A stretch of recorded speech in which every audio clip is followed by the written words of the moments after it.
નમસ્કાર, હું છું કિરણ કાપુરે. તમે જોઈ રહ્યા છો નવજીવનની. સ્થાનિક સ્વરાજની ચૂંટણીનો માહોલ જામી ચૂક્યો છે. પ્રશાંતભાઈ આપણી સાથે છે. તેમણે 3 દાયકાથી રિપોર્ટિંગ કરી રહ્યા છે. પહેલાં સ્થાનિક સ્વરાજની ચૂંટણીઓ કેવી રીતે થતી હતી, તેનો માહોલ શું હતો, તે વિશે આપણે પ્રશાંતભાઈ સાથે થોડી વિગતે વાત કરીએ. પ્રશાંતભાઈ, અત્યારે તો જે માહોલ છે એ સોશિયલ મીડિયા પર લાગે છે. અમદાવાદ જેવા શહેરમાં તો એવું લાગતું જ નથી કે ભાઈ ચૂંટણી નજીક આવી રહી છે. એ સોશિયલ મીડિયા પર બધું ફરે. પણ પહેલાં શું હતું? એટલે શું આમ ગલીએ ગલીએ કોર્પોરેટર જાય, જે ઉમેદવારો હોય એ જાય, શું હતી આખી સ્થિતિ? કિરણ, એ જે સમય હતો, હું 3 દાયકા પહેલાંની વાત કરું છું, તો બહુ રસપ્રદ હતો. અને રાજનેતાઓ પણ બહુ ઊંચા દરજ્જાના હતા. રાજકારણની અંદર 2 પ્રકારના લોકો આવે છે. એક એવું માને છે કે ભાઈ મારે સેવા કરવી છે, લોકોના જીવનમાં સારું કરવું છે. અને સારું કરવું છે તો એના માટે મારે કંઈ ચૂંટણી લડવાની જરૂરિયાત નથી. હું ચૂંટણી વગર પણ લોકોનું કામ કરી શકું. મને બરાબર યાદ છે કે 87નો ગાળો હતો, કોંગ્રેસની સરકાર હતી અને કોર્પોરેશનની અંદર પણ કોંગ્રેસ હતી. કોંગ્રેસને હરાવી શકાય એવી સ્થિતિ નહોતી અને નરેન્દ્ર મોદી મહામંત્રી તરીકે આવ્યા હતા. અને એક નવી સ્ટ્રેટેજી હતી કે કેવી રીતના આપણે કોર્પોરેશનની ચૂંટણી આવતી હતી જીતવી, ત્યારે સારા ઉમેદવાર પણ જોઈએ. ત્યારે કોઈ ભારતીય જનતા પાર્ટીની ટિકિટ લેવા બહુ રાજી થતું નહોતું. અચ્છા, કોઈ અત્યારે જેમ આમ આદમી પાર્ટી કે કોંગ્રેસની સ્થિતિ છે કે ટિકિટ એ લોકો આપવા બિચારા ઉમેદવાર શોધે છે, એવી સ્થિતિ ભાજપની હતી. પણ એક નામ મને યાદ આવે છે, કૌશિક પટેલ, જે હમણાં 2022 સુધી ધારાસભ્ય પણ રહ્યા, મંત્રી પણ રહ્યા ભાજપના. એ મૂળ હતા સંઘી માણસ હતા, રાષ્ટ્રીય સ્વયંસેવક સંઘમાંથી એમને ભાજપમાં મૂકવામાં આવ્યા હતા. અને દરિયાપુરની મોટી હમામની પોળમાં એ રહે. બહુ સેવાભાવી માણસ, લોકોની સંભાળ રાખવી, લોકોની ચિંતા કરવી. 87ની ચૂંટણી આવી ત્યારે પાર્ટીએ નક્કી કર્યું કે ભાઈ આપણી અંદરથી સારા યુવાનો જે છે એને આપણે ટિકિટ આપીએ. એ સમયગાળા દરમિયાન હરીન પાઠક, પ્રફુલ્લ બારોટ, મુકુલ શાહ, ડૉક્ટર, એ બધાને ટિકિટ આપવાનું નક્કી હતું.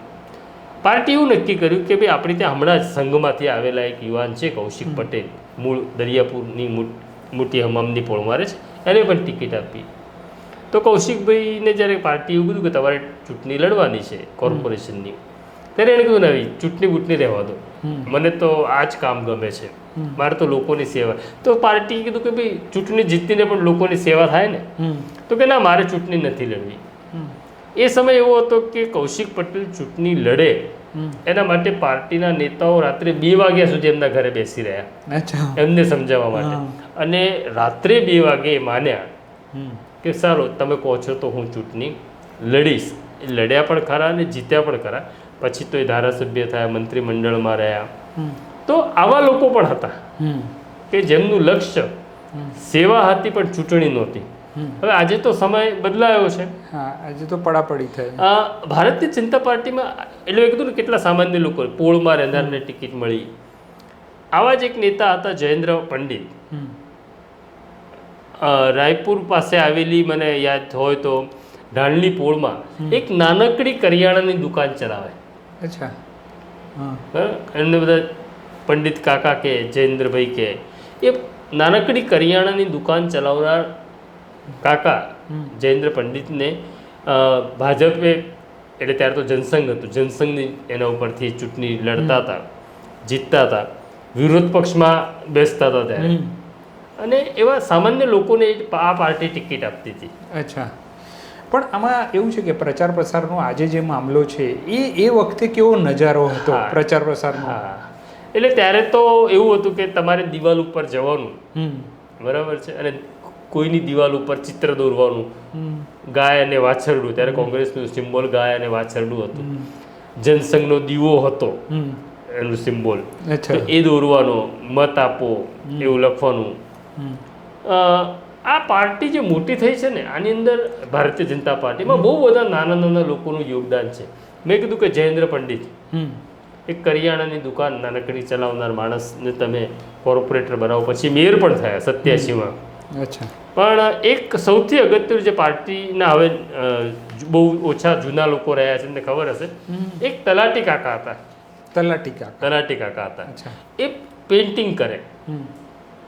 પાર્ટી પાસે એટલા પૈસા પણ નહીં કે એ ભારતીય જનતા પાર્ટી કોઈને હાયર કરે એજન્સીને કે ભાઈ આટલા અમદાવાદમાં ઇલેક્શન છે તો આ દિવાલો ધોળી નાખો કે ચિત્ર તો તલાટી કાકાને માત્ર કલર લઈ આપે ને તલાટી કાકા રોજ રાત્રે સાયકલ ઉપર ડબલા લઈને નીકળે અને ભાજપનું ચિત્ર એટલે કમળ દોરીને ભાજપને મત આપો એવું લખે. એટલું જ નહીં, આ માણસ કેટલું કમિટેડ, બરાબર, ભાજપનો કાર્યકર જ સામાન્ય માણસ.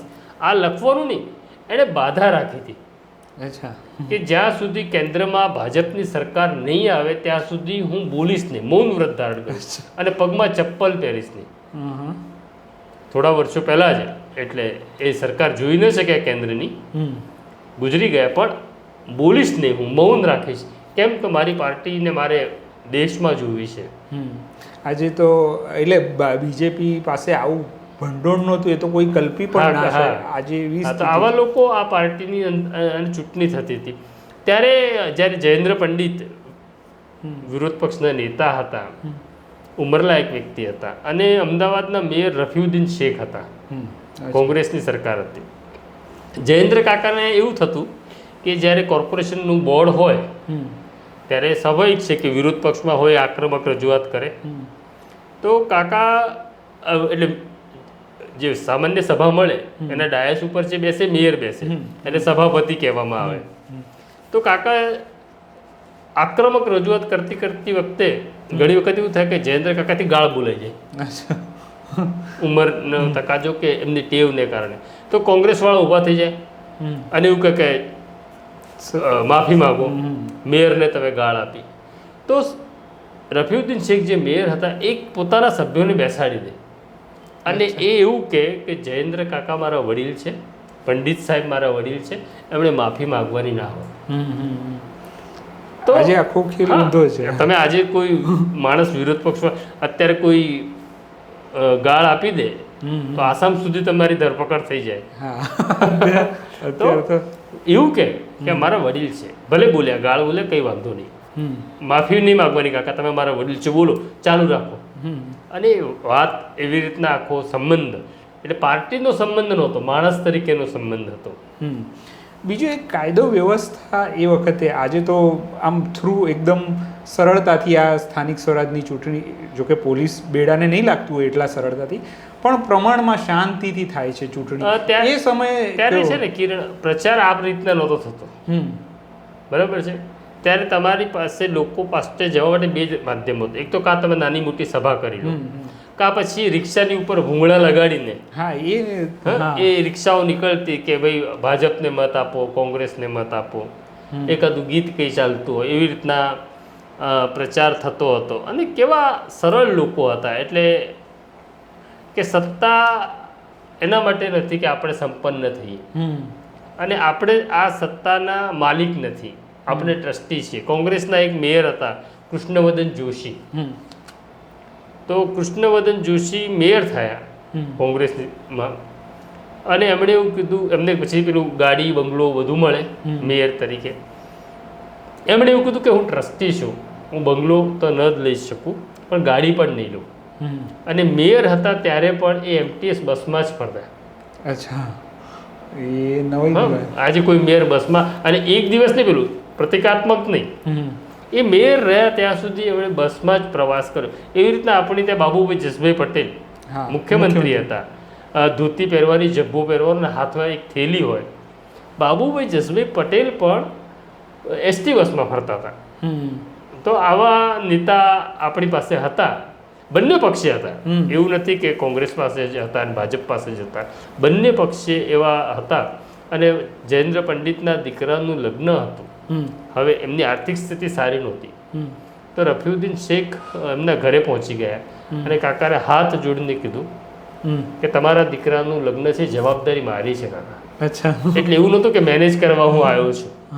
વિરોધ પક્ષમાં હતા કે મેનેજ કરવાનો નહોતા, અને કાકા કોઈનાથી મેનેજ થાય એવા પણ નહોતા, એને કોઈ ખરીદી ન શકે. પણ આ પ્રકારનો એક પ્રેમ, આ પ્રકારની મિત્રતા, કે કીધું કે કૌશિકભાઈ આજે એવું કીધું કે મારે તો ચૂંટણી નથી લેવી, હું તો મારું કામ કરીશ. આજે કયો નેતા એવું કહે છે?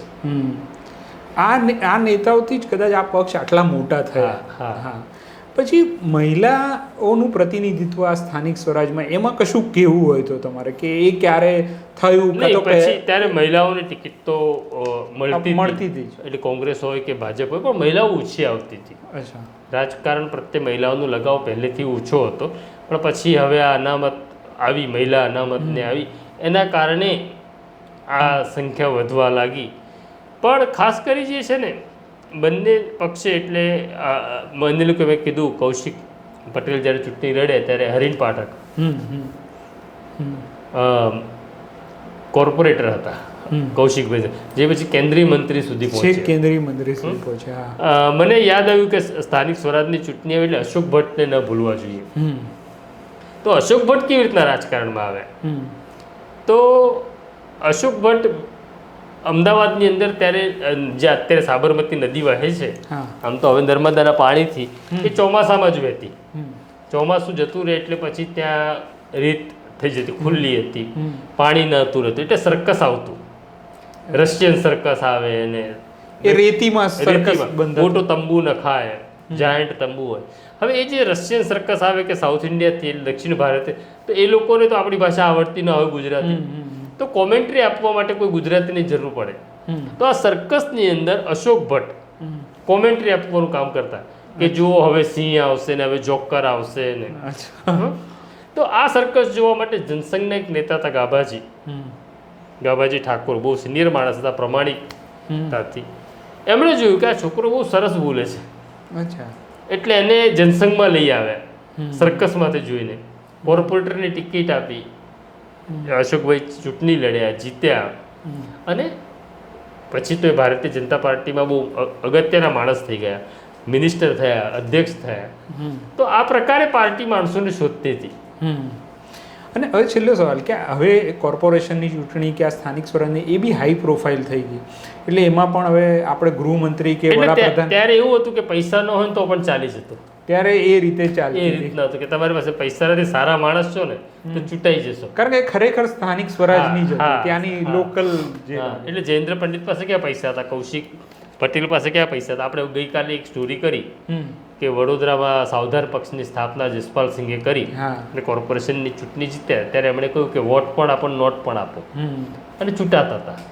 એટલે સારા માણસની કદર કરતા હતા, બરાબર. એટલે મને લાગે છે કે આ રાજનેતાઓ વિશે આજે આપણે જ્યારે ફરિયાદ કરીએ છીએ કે ભ્રષ્ટ થઈ ગયા છે, તો એને જવાબદાર આપણે છીએ, કારણ કે જે પ્રમાણિક અને સારા છે એને આપણે પસંદ નથી કરતા. હા, એટલે જે પ્રત્યક્ષ આ રીતે લોકોને ઓળખતા હતા એ જ લોકો પ્રતિનિધિત્વ કરતા હતા. તો આ હતી પ્રશાંતભાઈએ જે સ્થાનિક સ્વરાજની ચૂંટણી અગાઉ કેવી રીતે થતી, તેનો માહોલ શું હતો તે વિશે વાત કરી.